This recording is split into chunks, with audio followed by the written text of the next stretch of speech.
Okay, so we'll be talking about the a little change in the gears and moving towards genetics and counseling, which is a very relevant at this point of time. So we all know that retinoblastoma is caused by the neural retina specific alteration of the RB1 gene, and inactivation of both the alleles are necessary for the RB retinoblastoma formation. Now, there are a few points that we need to remember. Tumors can be caused by genetic aberrations, but all patients need not inherit the disease. Tumors need not be inherited in all cases by the next generation as well. These 2 points are very relevant. Some tumors are caused by RB1 mutation, while others by amplification of the MECN gene. Now, let's look at what heritable does. There is a high risk of other cancers and heritable entity. There's an increased risk of retinoblastoma in siblings and offspring, and the alterations are often identified in blood. Whereas the non-heritable entity, there is no risk of other cancers, reduced risk of retinoblastoma in siblings and offspring, and usually the alterations are identified only in the tumor. These are the gross points that we need to keep in mind. Now, what we did was we had about 1,500 cases, which we plotted and established the stepwise method for RB1 analysis through Sanger sequencing for known point mutations, which is already existing, 90% being somatic and germline. Then we did the MLPA for deletions and duplications and MSMLPA for somatic changes. This is what we initially started with. So the next generation sequencing facility helped us identify new pathogenic variants in RB1, which could not be identified by the conventional methods. Now, on plotting the spectrum, we found out about 20 new novel mutations, which were very specific to our part of the country. And about 38% was nonsense mutations, and about few was deletions. But we did find a lot of indels, missense, splice, deletions, duplications. A lot of these were present, but 20 of them were novel, very specific to our part of the world. Now, what was the timeline taken? We did take about 3 weeks from the time of acquiring the specimen, which could be either blood or the tumor specimen, and generate the results and provide counseling at the end of 3 to 4 weeks, which is the time when the patients come for follow-up after the first visit. Now, a complete genetic testing protocol is established, leading to a sensitivity of about 95% for somatic mutations and 90% for germline mutations in bilateral RB patients' blood.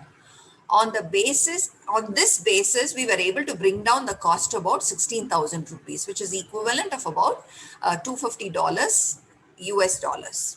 So what all were we able to acquire? I'll take you through each of these case scenarios. We could identify familial RB, twin discordance, de novo germline mutation, somatic RB, and prenatal testing also was made available. Now let's look at this particular scenario where the proband presented at 4 months. There was bilateral RB, right eye was enucleated. Subsequent follow-up, mother was pregnant. So we had found out that the mother and the first child had the same mutation. So we had educated the mother to bring the child as early as possible for the next baby. And the 12-day-old sibling was brought to the clinic with group B retinoblastoma, both eyes, and the child unfortunately had the same mutation, and we were able to treat the child early, not only saving the life of the patient and the eye of the patient, but also the vision could be salvaged in that particular patient.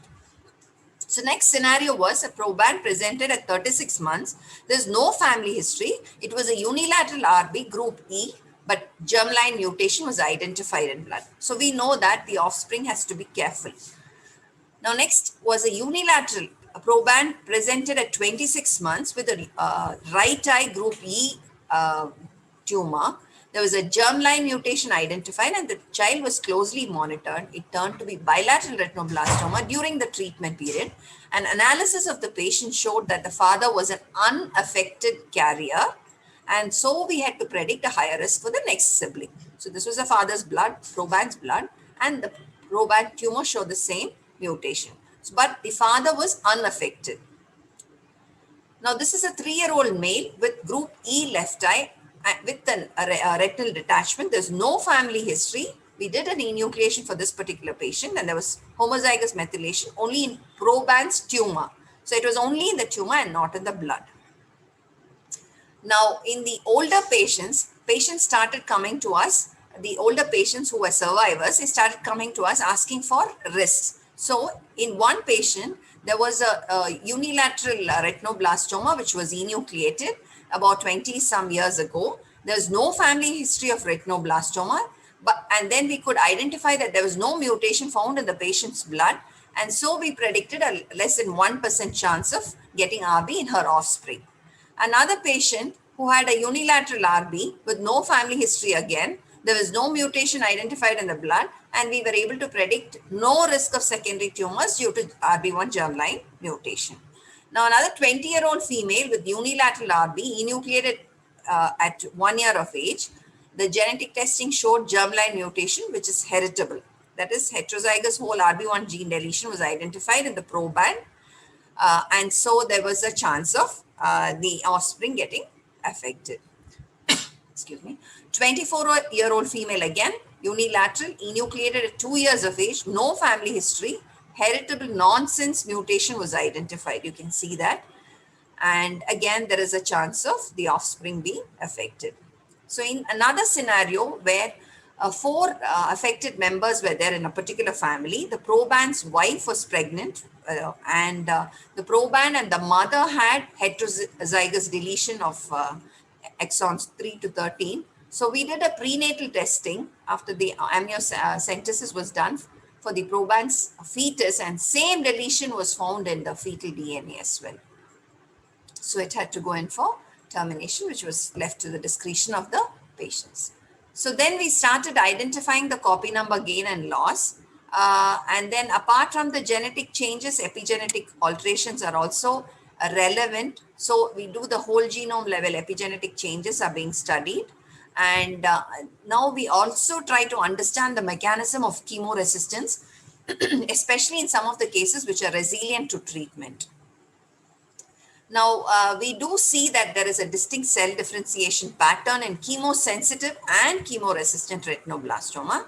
Increased expression of stem cell markers in non-responsive eyes provide the evidence for us that there is involvement of cancer stem cells in therapeutic resistance.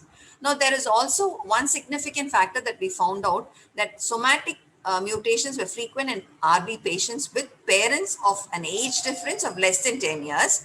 And de novo germline mutations were frequent in RB patients with parents of an age difference of more than 10 years. This was something which we found out in our data. So to summarize, identification of the RB1 germline status of a patient allows differentiation between sporadic and heritable.